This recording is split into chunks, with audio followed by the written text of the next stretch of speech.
आहा आई रहे आ गई छो भाया डाकण है, आज लग जाऊंगी तो नहीं छोड़ूंगी। आहा। देखिए दोस्तों, अभी हम लोग मौजूद है लुलवा चौक पे और हमारे साथ एक अनोखा लोग मिल गया है। इनसे हम जानने का प्रयास करेंगे। आपने देखा होगा कि 40 साल 42 साल पहले जो डायन के रूप में लोग नजर आते थे, जो डायन कहलाता था, वो ऐसे सख्त हमारे साथ मिल गया और इनसे जानने का प्रयास करेंगे। इनका एक फेस देख करके हमें अनोखा चीज़ याद आ गया। भैया, ये फेस आपका जो है, ये डायन के रूप में या ऐसे लोगों के बीच में आप घूम करके क्या साबित करना चाहते हैं? ये सर पब्लिक का एक मनोरंजन है, पब्लिक को हंसाना है, पब्लिकों को हंसा खिलाकर अपनी बहुरूपिया कला का रूबरू करवाना है कि एक बहुरूपिया कला भी हमारी हिंदुस्तान की है। ये जीती जागती एक कला जो एक महाराणा प्रतापों के ज़माने से ये बहुरूपिया कला चली आ रही है और पब्लिक के मनोरंजन करते हुए हमारी पीढ़ी जड़ पीढ़ी ये जा रही है। आहा आई रहे आ गई छो भाया डाकण है, आज लग जाऊंगी तो नहीं छोड़ूंगी। आहा आ गई रहे आई रहे। और आप लोगों से मेरा यही कहना है कि बहुरूपिया कला भी ये जिंदा रहनी चाहिए, इसके किरदार जिंदा रहने चाहिए, जो शहरों के अंदर हम दुनिया को हंसाते खिलाते रहें।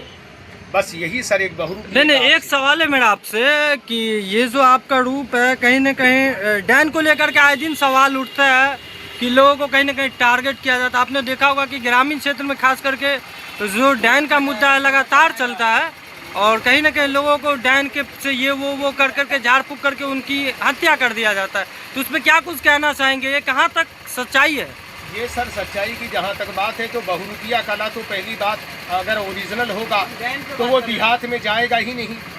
बहुरूपिया कला शहर का है, वो शहर तक ही रहेगा और देहात में अगर नजर आए तो उसका इलाज कर दिया जाए क्योंकि वो डुप्लीकेट है। तो क्या लगता है, आप ऐसे जो अगर क्षेत्र में घूम रहे हैं तो लोग आपको देख के कहीं ना कहीं छोटे बच्चे भी आपको देख के डर जाते होंगे और कहीं ना कहीं समाज में भी डर का माहौल बन जाएगा कि ये इससे पहले हमने इस तरीके का शकल हमको देखने को नहीं मिला, बट इस तरीके का शकल आप लेके लोगों के बीच में घूम रहे हैं, तो क्या साबित करना चाहते हैं? साबित ये है सर कि बहुरूपिया कला अगर बच्चे हमारे साथ रहते हैं तो हम लोगों का कोई झंझारपुर, मधेपुर, घोंगड़िया, निर्मली 40-50 साल हमारे गुजर गए।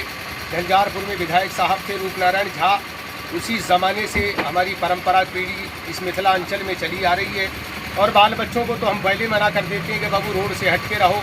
और बहुरूपिया कला जो होगा उससे हानिकारक हो नहीं सकती है क्योंकि बहुरूपिया कला को गवर्नमेंट सरमेंट भी अच्छी तरह जानती है कि बहुरूपिया कला एक अपना प्रदर्शन करता है और बाल बच्चों का गुजारा करता है। तो ये आप जो ये कहीं ना कहीं ये कला के रूप में है, आप लोगों से कहीं ना कहीं कुछ अपना दान मांगते हैं कि हमें सपोर्ट कीजिए ताकि हमारा पेट रोजी चल सके, इसीलिए आपने इस तरीके का जो फेस वगैरह बना करके रखा है। बिल्कुल, बहुरूपिया का यही है, पीढ़ी जड़ पीढ़ी से हमारे बाप दादा मनोरंजन करके ही अपने बाल बच्चों का गुजारा करते थे और आज भी एक ज़माने से हम लोग बहुरूपिया ही बनकर पब्लिक को हंसा खिलाकर लास्ट में हमारी कोई जोर ज़बरदस्ती भी नहीं है। 5-7 दिन प्रोग्राम दिखा के लास्ट में जो हमको दुकानों से मिलता है वो इज्जत से मिलता है, उसी में बाल बच्चों का गुजारा है।